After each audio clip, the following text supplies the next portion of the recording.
Okay, so the three subjects tonight are steady head, the zone of certainty, and state management. And I think that they're all three connected, if somewhat loosely. Certainly, we're talking about what's going on up here in the computer, and I'm going to do some things. I'm going to say some things today that are pretty damn obvious to you guys, and stuff that you know already, and I think that again part of the whole basic scenario that we've been talking about is that we don't do enough of what we already know, and that's a weakness. We've got to have more confidence in the global ability of this information that you already know and use it.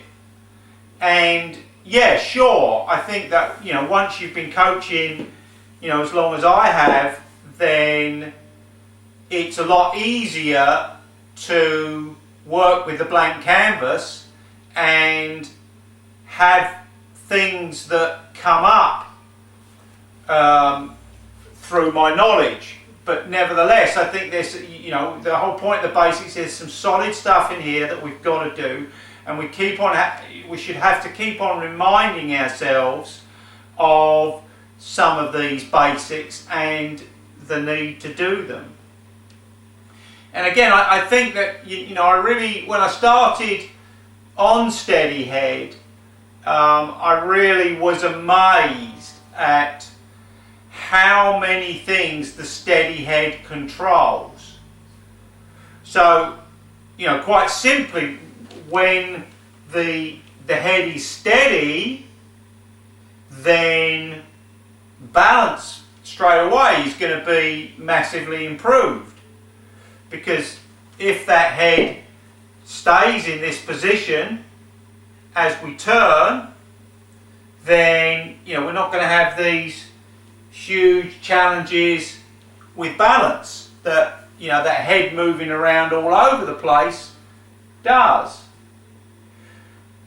And that I'm not so much talking about this direction, but obviously the bobbing up and down will have a dramatic effect on where that low point is and how we find it. So basically the whole point of having the steady head, when we start to turn, is that if that head stays steady and the target shoulder goes down, then this club will come away on plane. So if we move that head, then the shoulders then stop turning down, then shoulder comes up, then club's going to come inside. If the head moves in the other direction, then the club's going to go off in that direction. So there's so much plane control within that steady head. There's quite a lot of correct shoulder turn within the steady head. So if the steady head stays in that position and this shoulder goes down and this shoulder goes round, then that will naturally throw everything on plane. We haven't really got to do anything. And I mean, controlling that steady head is simplicity itself. We can put things against it and just note that it stays still. We could use inner game techniques, so just basically to make people become aware of their head and what it's doing. And I think we also need to talk about exactly, what is this head going to do? What movement should we allow? Well, there's a very interesting fact that our head is half the size of our hips. So if you get the calipers out and you measure your head, they'll almost be exactly half the size of your hips. This is throughout humanity, which is quite odd, really. But I suppose this implies then that within the steady head, we could probably move that head sort of like half a head, and it will still be inside the hip joints, and vice versa. It would still be inside the hip joints, meaning that that basically is going to be quite a stable environment to work in. We might find that the angle of the head changes as we take away, as it responds to target shoulder going down. We get a little change of tilt. And then obviously as we come up, then as we go through, then quite often the head goes down a little bit, because as right shoulder goes down plane, then the head can go pretty much down, but then obviously when it comes back up, it's going to come back up and out. But again, a little thing that I used to do with a lot of people is I used to stand in front of them and give them a little sort of like X, so that a cross, so that this went along the eye line and this went along the nose line, so they sort of like kept that basic angle and didn't twist it too much. Because the head obviously is home of the eyes, and the eyes are the intrinsic element that you really want to pull on. And I think that the most important part of that intrinsic element is, going on from what we were doing last week, is that we want the eyes on the inside quarter, and we're connected to the target through our whole body. So we keep the connection to the target and then keep the eyes on the ball. Now, what Colin McCormack of TOG Golf says is that only if we have kept our eye on the ball and are connected to the target and had no swing thoughts, will our eyes not leave the inside quarter. And it's a very, very hard thing to do. So what you can't do, surprisingly though it may seem, is decide that you're going to look at the inside quarter and then think of your swing thoughts, because it's just impossible. Your eyes will follow almost what you're thinking about. So if you're thinking about the backswing, your eyes will tend to, in a brief microsecond, follow that. So I don't know whether you can see this whole thing. I'm just going to angle it for you. So we can see what we've got there is a piece of black tubing, and I've got it suspended in mid-air. And basically you look down the tube and you see the ball, but that's all you can see. So when you're making your full swings, I've got a bit of a cover around here, so you can't see anything but the ball through the pipe. So you see the ball through the pipe. Now that means that, not that it's going to train you, but it means that you're going to know when your eyes have left the ball, and therefore that your mind has wandered from the ball, and therefore that you're now not tapping into your intrinsic path, and you're certainly not in the next thing that I'm going to talk about, which is the zone of certainty.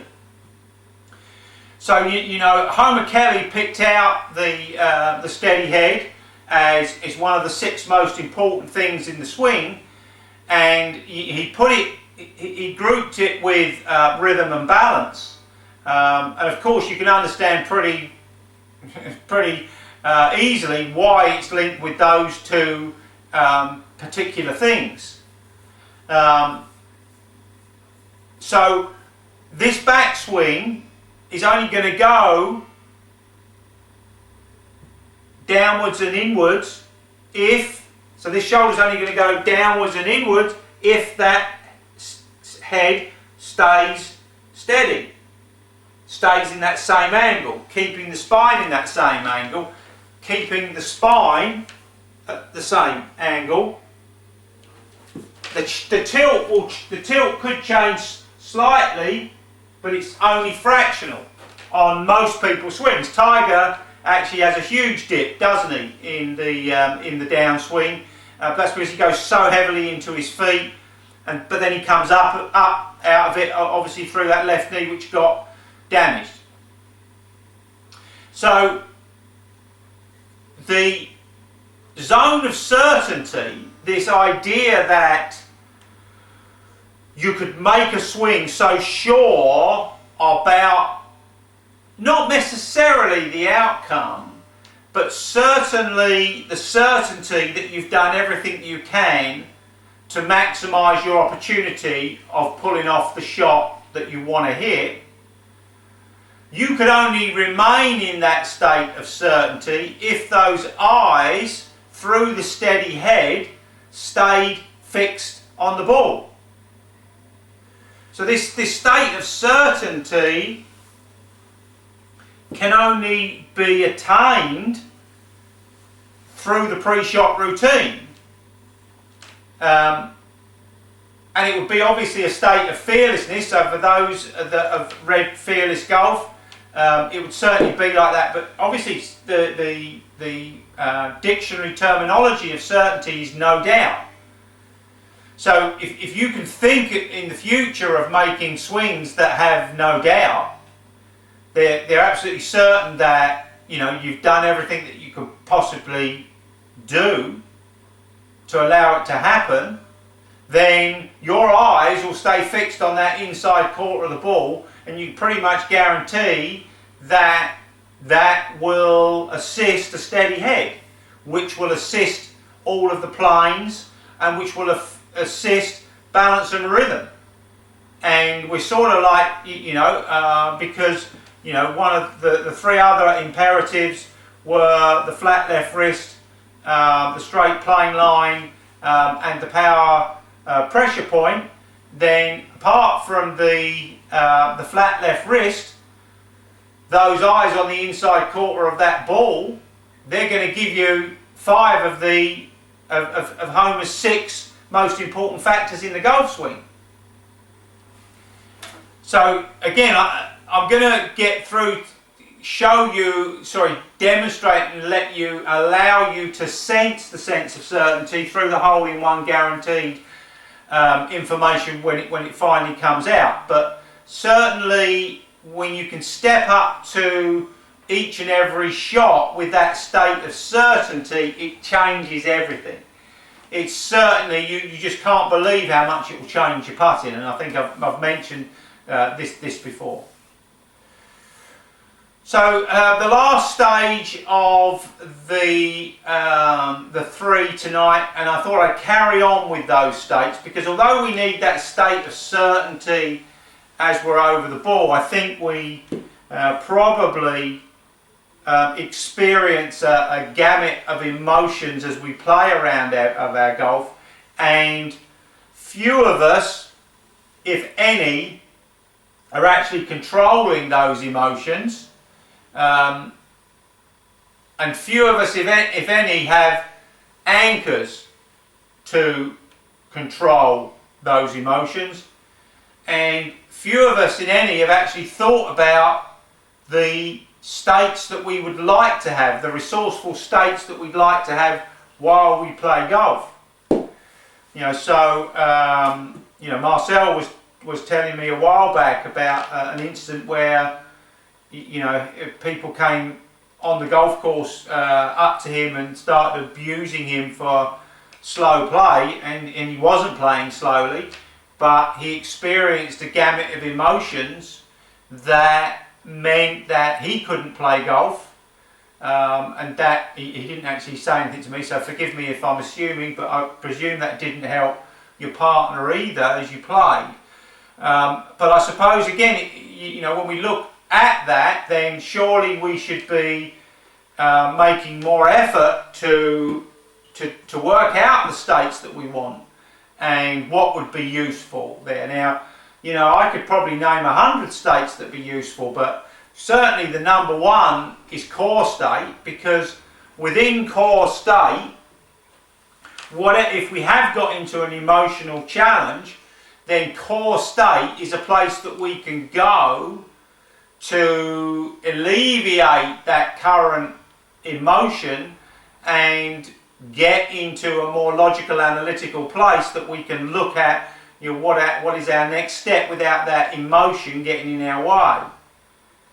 You know, I pretty much know that within the pre-shot routine, you know, we need something that's logical and analytical so that, you know, we can decide and make a decision on, you know, what is the best shot to hit. At the same time, we might need something creative and innovative state to create shots that, you know, we maybe haven't tried before, or, you know, hold a percentage, or work out how that blade's going to open, close through the impact area to move it in a certain direction if we've got to really, you know, create something innovative. I think we're going to require patience for sure, you know, and in the true sense of the word, patience to do nothing, to, you know, to not let the people that are playing slow in front of us bother us, to be patient and to find something more useful to do in that time. You know, a bit of humbleness while we're playing. You know, we haven't got the right to stomp around the golf course as we own it. We're sharing it with other people, let alone nature. Within NLP, we have what we call uptime and downtime anchors, which are really about going inside, being able to access our innermost thoughts within a logical analytical process, and downtime, which is where we go outside and we begin to notice more about temperatures, winds, downhill, uphills, moisture on the club head, anything anything that might affect our decision making strategy. So again, when we do the NLP course, and maybe even prior to that, we'll show you how to set some anchors up. But think about the states that you want on the golf course, and maybe to some degree you might have to start off at the states that you don't want, so that you can then decide what is it, the state that you want. So to wrap up today's section, then the steady head is the source of our anatomy working effectively to produce this swing. The eyes are within that head and the ears are within that head. So the more steady that head is, the more that it is going to dictate you know, how we monitor the inside of that golf ball and how we take that club to that part of the ball. You know, I was once told by an ex-female European Tour player that she actually saw the club head going through the ball, and I was quite amazed by that, and pretty much I didn't even see the ball. But again, as I've conquered my my trying through the inner game and developed this state of certainty, the inside court of the ball is staying with me longer and longer and longer, and you know, sometimes I can make that full back swing to full down swing and still be focused in on that dimple with absolutely no trying, with that state of certainty, and because of that, then surprisingly enough, I also notice more about the rhythm of my body. I notice more about the pressure in my hands, and lots of other things that I wasn't noticing when I was trying to notice other things. You know, and maybe this harps back a little bit to the fact that, you know, because my focus is in something as far away as it can possibly be, in this case the ball, because the target is already connected with inside me, maybe that's why I'm becoming more aware of those things. So that's it. If you want to unmute, we'll see whether we've got any questions and go from there.